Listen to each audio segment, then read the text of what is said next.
we'll just go through real briefly. As Greg said, I'm not going to actually read verbatim, but for those in the room who are representing state and federal partners, if you have any thoughts that you want to share after we go through some of this, that'd be more than welcome. I'm sure the RPC and the Coastal Heartland National Estuary folks would really appreciate that from y'all. All right, the first one is Heights Career Tech Institute. This is, Margaret, this has come up before, right? This is the 42 million, 62,000 square foot project that Jim presented on already. So it's a workforce training project. Facility construction scheduled to begin in March of 2025. It is, the potential applicant is a Heights Foundation. This would result in a public nonprofit post-secondary career tech training facility that could be chartered through the Lee County School District and would serve an underserved area in South Lee County. Okay, all right, Joy, I'll take that one. Okay. Jim, so a couple questions there. You said it's going to start in March of 2025, but that's next week. So what are we talking now, are we? I know they already have 60% funding, so they probably have the ability to start. They probably have the ability to start because they already have 60% funding on it anyway. But they have not started yet. Okay, well, okay, just a couple of, and this is kind of, we're doing this kind of shout out here, you know, just to give you guys some commentary. As far as EDA is concerned, if you're applying to EDA to fund a project like that, you cannot start construction until our grant process is complete. So they could certainly potentially apply, but they would have to wait until the VAR grant review process was completed. That may be 6 to 8 months in terms of the timeline, 6 to 8 months, maybe 9 months. And so they have to be comfortable understanding that that's our process. Now, if they're okay with that, then, you know, and we could fund a part of it. I'm talking hypothetically here, of course, right? Then they could then start construction. But the other added thing is, you know, EDA would add certain items to the bid documents. They would have to abide by Davis-Bacon and Buy America, Build America provisions and things like that. So there's a lot of things to unpack there that would require a more fulsome discussion. And probably what I would suggest in that instance is that you arrange a call with me, and we can kind of have that more in-depth call offline. Will do. Yeah. Oh. This is Brendan from the Park Service. Can it be phased? In other words, if they have a phase 1 and then a phase 2? No, because if you're in it for a penny, you're in it for a pound. Okay, so that's basically the thing there.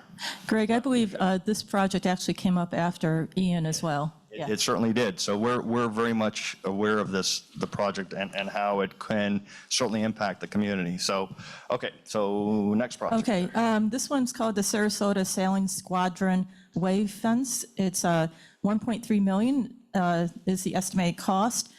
The applicant would be the Sarasota Sailing Squadron. And the project would be to provide economical access to sailing for a surrounding community that hosts a junior sailing program for the Sarasota Youth Sailing Group. This would interactively engage with community youth, providing lessons and team building opportunities. So sounds like a youth development program. And what was the first thing you said, a life fence, or what did you? It's a wave fence, W-A-V-E. Oh, what's a wave fence? Yeah, I don't even know what that is. Is somebody here with expertise in sailing? Yeah. I think the gentleman who was sitting next to me, I think that was his idea, and I believe he's left. Okay, he had to all be, right. okay. Okay, well, we'll have to, Okay. yeah, that's not something that EDA could look at. I'm sure that's No. probably not something that the Army Corps. Maybe philanthropy. Maybe philanthropy, Yeah. maybe philanthropy, or, Oh, you got more. Oh, 28. 28, okay. well, I mean, the other, many counties in Florida, I don't think they all necessarily have them, but many counties have a community foundation. So maybe there's a community foundation that can look at something like that, so. Okay. So we now have 28, so Oh, wow, okay. we'll move along here. Speed dating here. Save Our Seabirds, very creative name, Save Our Seabirds, right? Storm Resiliency, this is a program that would help Sarasota and surrounding communities. We are the people you would call if you encounter a sick or injured bird. It's a rescue program for wild birds is what we're talking about. And it would it's kind of got a range in terms of potential project cost. There is a group called Save Our Seabirds, which would be the applicant. The hurricanes in the fall of 2024 caused the organization to close for 55 days. And so, of course, that was during a critical period of time when their services were probably in most need. They would like to rebuild their rehab enclosures, and they would like it to eliminate the flooding issue that caused them to close. So it's a Save Our Seabirds. It could be a nonprofit organization, but it doesn't indicate that for sure. Okay, so my first thought is, just a second here, Brennan, I was going to turn to you, but I was also thinking about Florida Fish and Wildlife Conservation Commission. I know that they're not here, they're not online, I don't believe, but that would be one place I would certainly, have them contact. Brennan, if you want to add anything to that? Yeah, the one thing I thought is if you had a local county or city agency that had the capability to operate it as, or be the umbrella operation under animal control or animal rescue, that's the way I would approach it. Have a municipal or city sponsor for that element. Okay. Are you, Margaret, are you all familiar with this group, Save Our Seabirds? I am not. No? Okay. But good thought there from Dr. Carter that can be passed along to them. Yeah. Greg, I know you can't fund for-profit businesses. No, we can't. Right, I understand. But can you do not-for-profits or If 501c3? if they are doing a bona fide economic development project, right? That's the Right. key word. So Okay. we're not going to build housing, we're not going to house the homeless or anything like that. It's got to be an economic development project. Right, So that determination, but yes, we can work with nonprofits, 501c3s, C6s, okay. Collaboratory, for example, in Fort Myers, those kinds of organizations. Okay, thank you. Okay. The next one here is Mariah Canal Weir Project. Weir is spelled W-E-I-R. This one is located near Spring Creek. It's actually the Mariah Weir is failing, and it's allowing water to flow downstream below the Weir crest, and so it's causing some issues downstream, especially during storms. The project estimate cost is $325,000. The potential applicant would be the San Carlos Estates Water Control District, which I think that gentleman was here and he had to leave. He was sitting right around here, right? Okay. So this would help with pre-storm water storage. It would help facilitate improved water quality, improved water control flow, and also help with the wetlands as well, wetland management. So, Dr. Carter, I don't know if you have a thought. I'll take that, I'll Oh, give you that wanna over take to that? Bree. No, I was going to give that over to Bree. Oh, okay. Oh, Bree. Okay. Bree from Army Corps. I have John's information, so I can follow up with him on that. I think there may potentially be an authority within the Corps that could maybe do, I don't know if it would be implementation or it might be technical assistance, but then there's also opportunities potentially with Florida DEP. Okay. I think as well. So I can provide that to him. I Gotcha. have his information, yeah. And I won't go through each of these, but there is another WEIR project. Send me all the weird. There's a lot of WEIRs. Third WEIR project. So Weird weirs. 3 WEIR projects, and then there's a district-wide canal and swale improvement project. Okay? Yep. That's, okay. Yes. Can you do me a favor, Greg? These projects are going to potentially to different people. Yes. Can we get a list of, I don't, we'll even record it if you want, but I would like to kind of keep a track of where they're going and who they're going to. We're going to build a matrix Yeah, for you. that's the next step. Yeah. Absolutely. We'll build the matrix. We also have a expansion and deepening of dry retention ponds project. Yeah. Yeah, okay. Okay. Also, from the same gentleman, San Carlos Estates Water Control District, this one's a roadway resurfacing project. Okay, so here's the thing. If the San Carlos district is all residential, then Yeah. there's nothing for us in terms of economic development there. So that's going to have to be probably a county, city, Yeah, maybe Florida Commerce. maybe Florida Commerce, possibly. Okay. Mineral Springs Cyclorama, I think this project was discussed earlier. Okay, yeah, and I think you got connected there, Dr. Carter. This one is the Venice South Jetty Humphreys Park. I think this got discussed earlier, too. Yes, I got the lady's card, Okay, Brenda. yeah. Okay, Brenda, that right? one was So, yeah. discussed. Okay. Post-disaster bulky waste collection. This is, it's to try to, for the city of Venice, and I think she may have had to leave, but. Yeah, she's right there. There you are, you moved, you changed seats, okay, there you are. This would allow the city to get containers and delivery trucks. I think this was discussed a little earlier, right? Just to have the capacity to do the debris removal. I know you're connecting with some folks on it. Great conversation. Some of the things I put together seem like they're more appropriate for that state CDBG, DR. Okay, So she's gonna get that. she's got, okay, so Florida Commerce, okay. This one is, if Paul Myers is still with us, this one is a behavioral health mobile response team. It would develop an incident stress response team to travel and provide mental health support for youth and families, all right? Okay, yeah, you guys were talking about this a little bit. I know you have Paul's information. Yeah. Oh, okay, Paul, you want to speak to that? Yeah, I missed the last comment. I did put my email address in the chat. If someone could send me the actual request, I can then forward it on to our state counterparts, the Department of Health, Department of Children and Families, and Division of Emergency Management. So you can send me that request, and I'll make sure you get connected to the right people. As I said before, there have been some white papers created on this that I've used in previous disasters, and I'll make sure you get that information as well.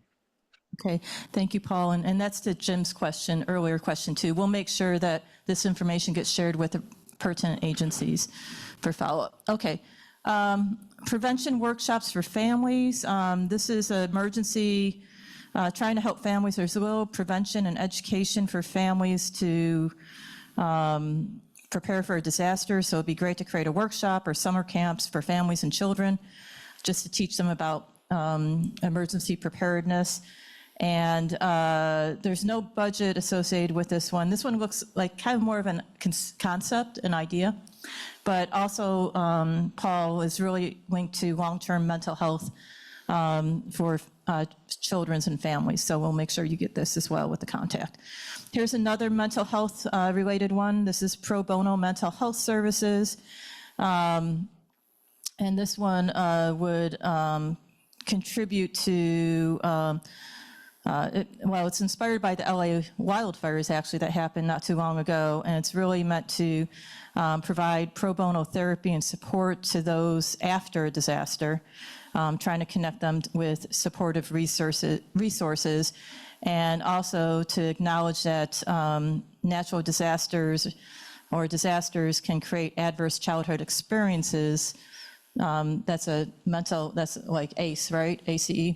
And so trying to, connect folks with resources that can help with that. And this goes back to just the recurrent trauma issues that some folks in the state are dealing with for sure. So we'll make sure that gets over to Paul as well. And then another health and social services related project.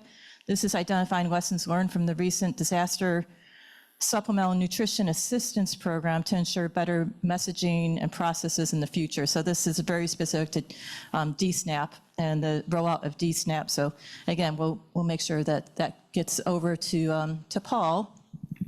And Paul, of course, if you have any thoughts on any of those you want to chime in, let us know. Yeah, just real quick, regarding the emergency preparedness for families, I imagine we'll be connecting people with the Florida Division of Emergency Management. And I'm talking to us feds here. Another great resource would be the voluntary agency liaisons. In a previous life, I used to create emergency preparedness materials for the headquarters of the Red Cross. So there are a lot of programs out there. There's a ton of programs out there on emergency preparedness. It's just trying to identify them and the best resource. I just wanted to add there are a lot of online resources, which is great, but I do feel we need more in person, especially with an age of digital technology, really trying to reinforce community in person. Everything has gotten so online, and in these things, I feel like we need in-person workshops, connection to really reunify our communities. Yeah, that's a good point. And I think so. The voluntary agency liaison is the state has one, and then we have one at the federal level. So those are the folks that work with all the nonprofits that work in emergency management. So again, it might just be trying to identify the correct resource. I don't want to speak on behalf of anybody, but for example, the American Red Cross may host in-person training. So I don't want to say that there are resources out there already, but that there are a lot of options. So I think the VALs, the voluntary agency liaisons, will be able to help us with that. Okay, so we'll make sure you have the contact information there, Paul, to follow up there.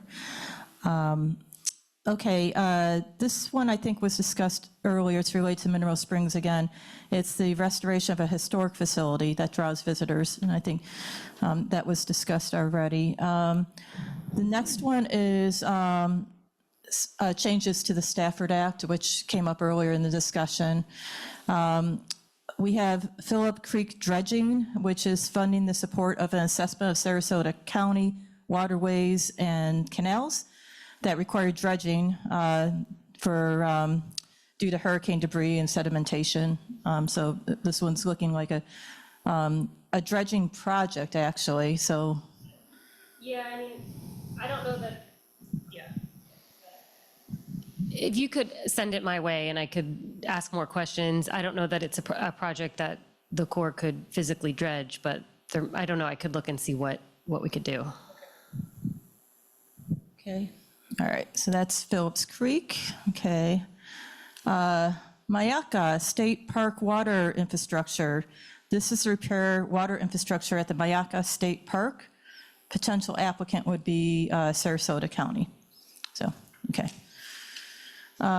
Infrastructure resiliency. This is funding for an assessment of infrastructure like lift stations, traffic control, signal boxes that need to be hardened. And this is another Sarasota County related project. So, Sarasota County. Greg, this one is Siesta Key commercial revitalization, renovation, repair of right-of-way improvements to the commercial districts on Siesta Keys area that was devastated by both Helene and Milton. Street lights, hardscape, landscaping infrastructure. It's in their commercial corridor, so I don't know. Yeah, you can send that to me. Okay. All right, this one is the Living Shoreline Project that the city of Punta Gorda, that gentleman just, I think, well, had to leave, but he mentioned, oh, no, you're right there, I'm sorry. I saw somebody out by but you spoke about this earlier, right? Okay, and so this, Rick, yeah, we'll make sure that we pass this on with respect to resources for the Living Shoreline. NOAA's not here today, but they are part of their mission, part of our economic RSF and the IRC. So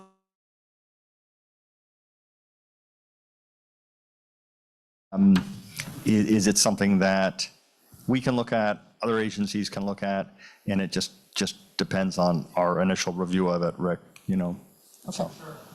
Because we have entertained stormwater expansion projects and things like that, but again, it's narrowly focused on how is that going to serve the economic development interest as opposed to residential interest, right? Because I mean, Yeah, that's the primary distinction for us. If it's going to be writ large, then that becomes a trickier proposition for us to get our heads around that question.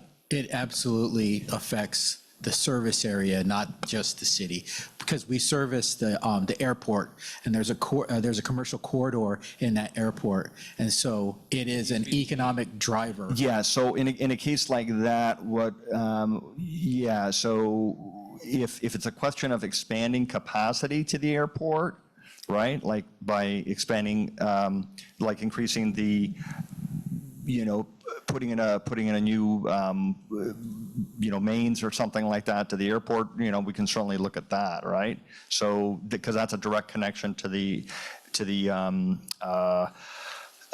economic activity center, which is centered around the airport and the industrial park probably that it serves, right? So for sure.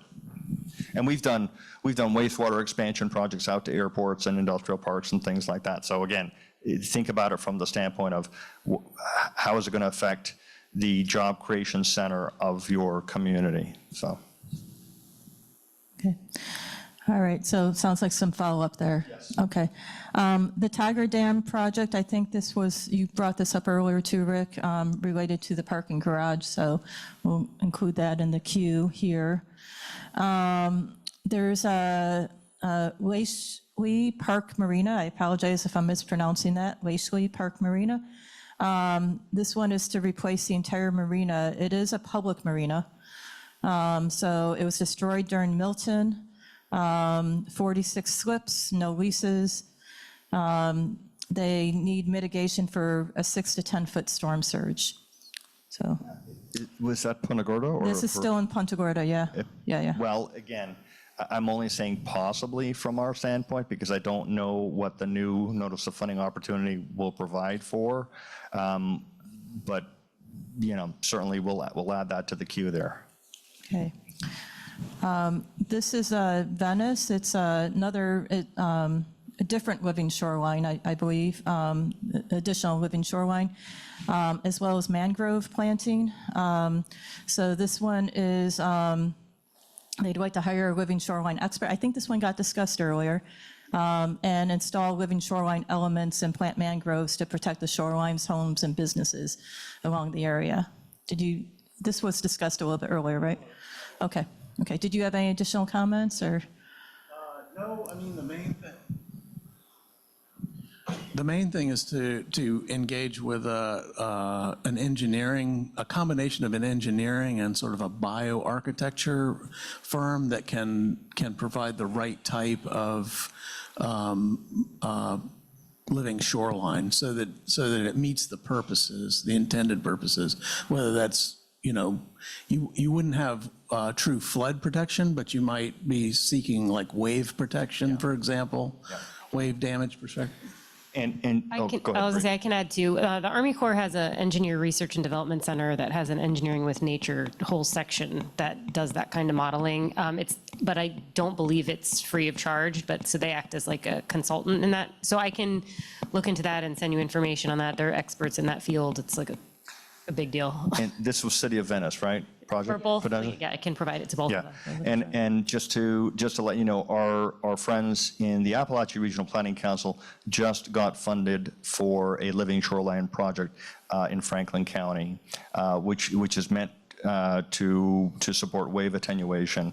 And so, I believe it's a $12 million project. So Margaret, if you could put them in contact, the commissioner from City of Venice, with Chris Rito or Caroline Smith. She's the project manager on that, and she can give you the whole history of that project. And what was the funding source? I don't know, ma'am. I don't know. You'd have to ask them. I don't know the details on that question. Okay, this one is a mobile home manufactured home project, also in Venice. We heard about this a little bit earlier today, just that there are several mobile home parks that were impacted. So how to make those structures more resilient. There's actually been, or how to rebuild more resilient structures, because there's 70 demolition permits that have been issued and are in process for the mobile home parks. And so this seems like it's housing related. Yeah, Matt, are you still on the line? Yes, I am. So for manufactured housing, that could be something that falls under CDBG. Of course, that's administered by the state. You would want to talk with Florida Commerce. There is a special CDBG program, a competitive program that municipalities can apply to specifically for manufactured housing. It's called the CDBG Price Program. And so I can send out information on applying for that as well.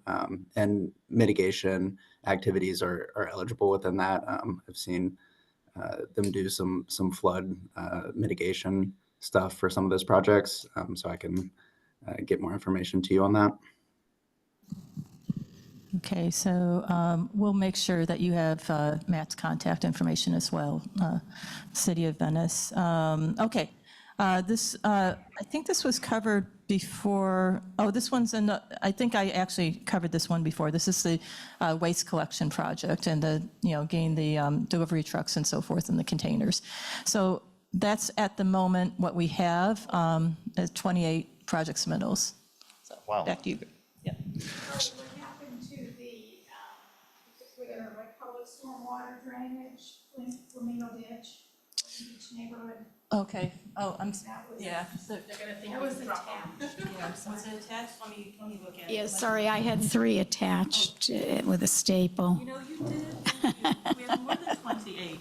Thank you. Thank you for the correction. Okay, yes, that was Joan with the City of Venice. We have a couple more here. Let's see. This is a Golden Beach Neighborhood Public Stormwater Drainage Infrastructure Project, engineering and installation. It includes a Flamingo Ditch outfall. Consultant has been engaged to present the findings. The current structure is inadequate. It's caused stormwater flooding. Significant amount of homes have been, and condo units have been impacted. There's been some outfall from the beach sand that flowed, that blocked the flow way into the evening. And really looking to serve as a model for properties along the beach that are prone to storm surge flooding. So it's just really hardening, improving the infrastructure, stormwater drainage infrastructure. I don't have a solution right now, but I could Okay. look into potential core and again, state DEP resources for stormwater drainage. Okay. There's some options. Oh, you want the, What? The Florida Commerce Florida, CDBG yeah. woman said she was gonna look into that. Okay. Oh, what I was thinking, there's other options besides other Okay, other sure, parts of we'd DEP too. be Yeah, I figure interested. try everything, right? Yes, definitely, yeah. We're trying Florida Commerce too. Thank you. well, that's the whole purpose of these, right? You may want to try more than one door because you never know. And some of these resources can be matched with each other too, state and federal, right? Okay, so updating land use regulations and building codes to maximize flood mitigation. So I think Greg spoke about this earlier, this, the need, this is a Florida-wide, challenge, right? And some of you spoke about this earlier too. So, but looking for some help there, and this is coming from the City of Venice in particular, as the additional project, looking at ways to foster new and infill development that would no longer burden the stormwater drainage infrastructure capacity. So this looks like it's really kind of a planning project. Yeah, I would certainly have them reach out to Florida Commerce on that question, and I think they have a community planning section that you'd want to have a discussion with. We're good. Are those the 20, 30 We're at now? 30. 30, yes, okay. yeah, yes. Quick question. Yeah. If someone was unable to turn it in today, are you still accepting these? Yeah. Yeah. Well, I mean, you get them in as quickly as you can, Jennifer. I mean, certainly get them in within the next week or two.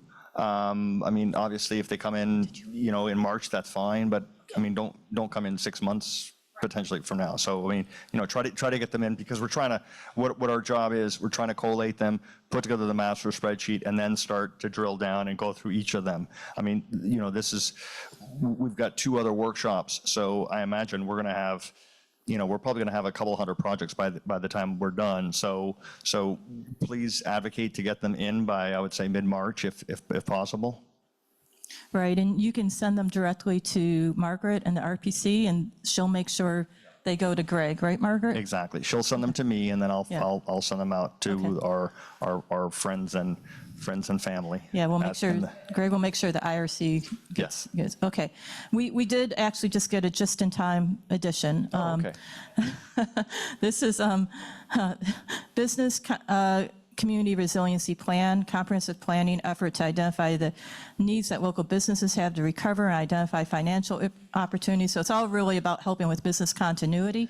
I don't know if we still have Tahita or anybody from SBA Well, still on? that was Sharon, right? That you put that in? Yeah, she's making, it I right. mean, that certainly could be an EDA project, or it could be an SBA project, or yeah, we have done things like that before. So yeah, add that to me and to Right. SBA as well. Yeah. And I'm still online, SBA, Henry. Oh, hey, Henry. How you Did doing? you have any thoughts on that?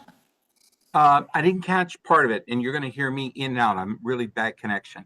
Could you repeat the full question? Yeah, business community resiliency plan, it's working with local businesses to help them, with business continuity and to be more prepared for future disasters and how to be more resilient in their efforts. And so it's, about identifying their needs and helping to identify new financial opportunities. But it's a business community resiliency plan. Okay. Specifically, what are we doing or what are we offering? No. The question was, I'm sorry. what we're doing here is we're just trying to do a very quick top of the envelope discussion about who potentially could take a project like that. I mentioned to the folks Okay. that EDA has funded things like this before. It's possible to fund something like this. I just wanted to reach out to you all because obviously you folks are not technically a grant making agency, right? So Correct.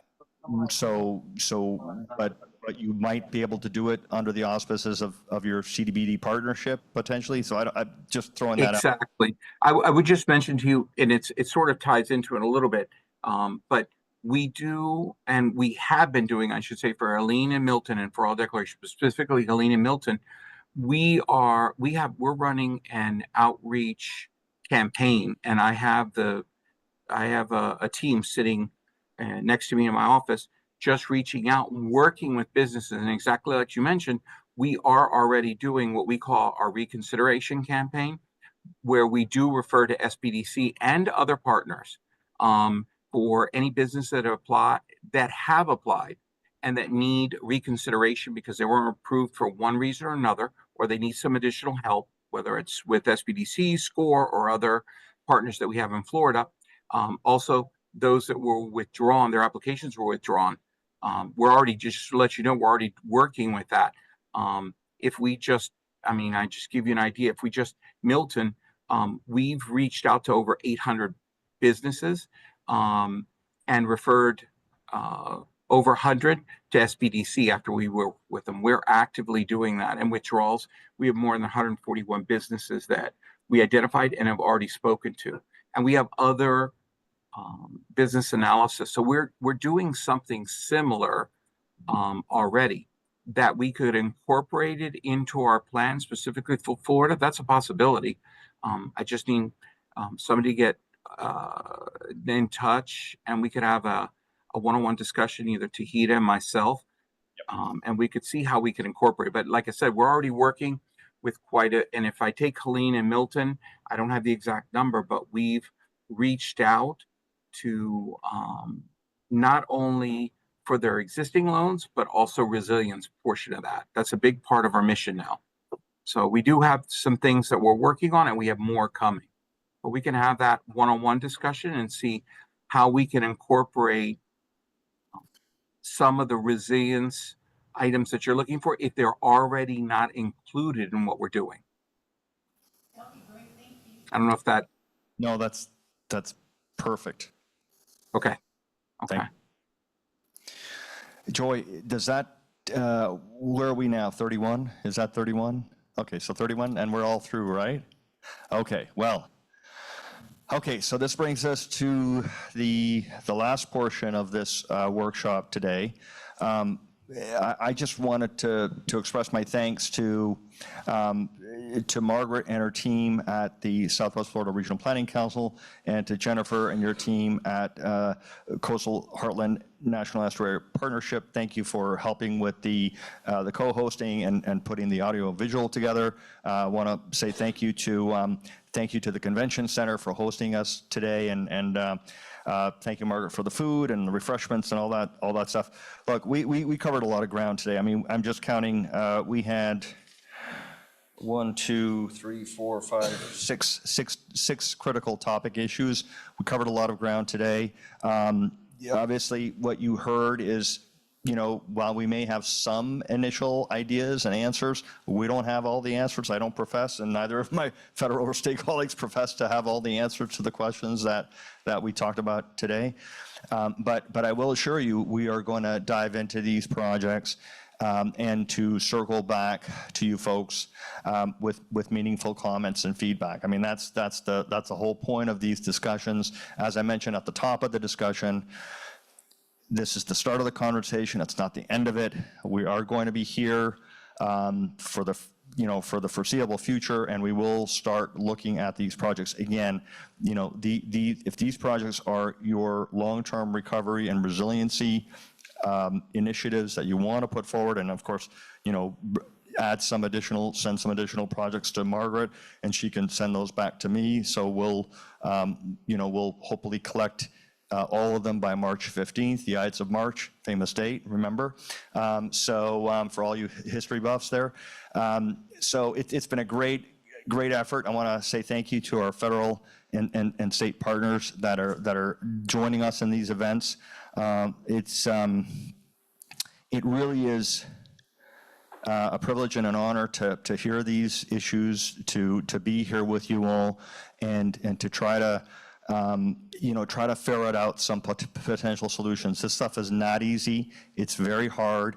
Thinking 3 to 5 years down the line is not an easy exercise for people to do, but it is an essential exercise for people to go through, because if we don't do that, we miss an opportunity to create a more resilient future for our communities. So I want to say thank you to everyone for coming today. Thank you for sitting through it all.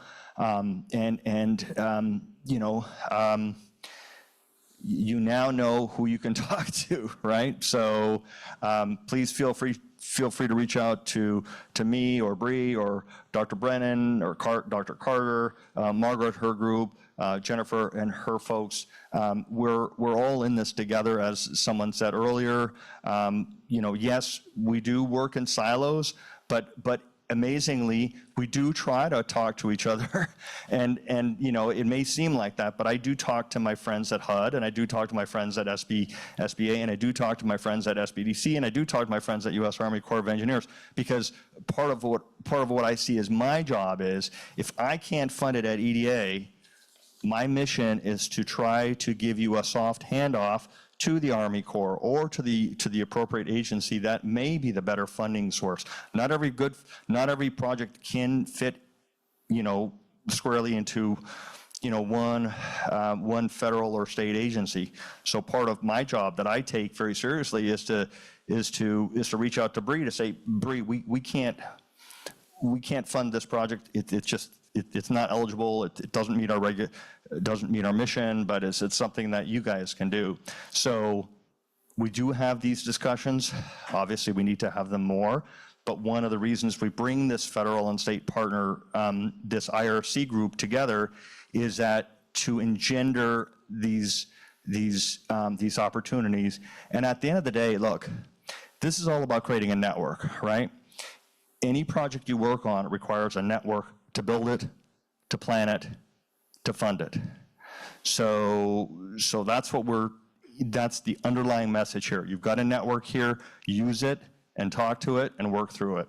So with that, I will say safe travels to everyone. Thank you all for coming, and appreciate your being here with us today. Thank you all very much.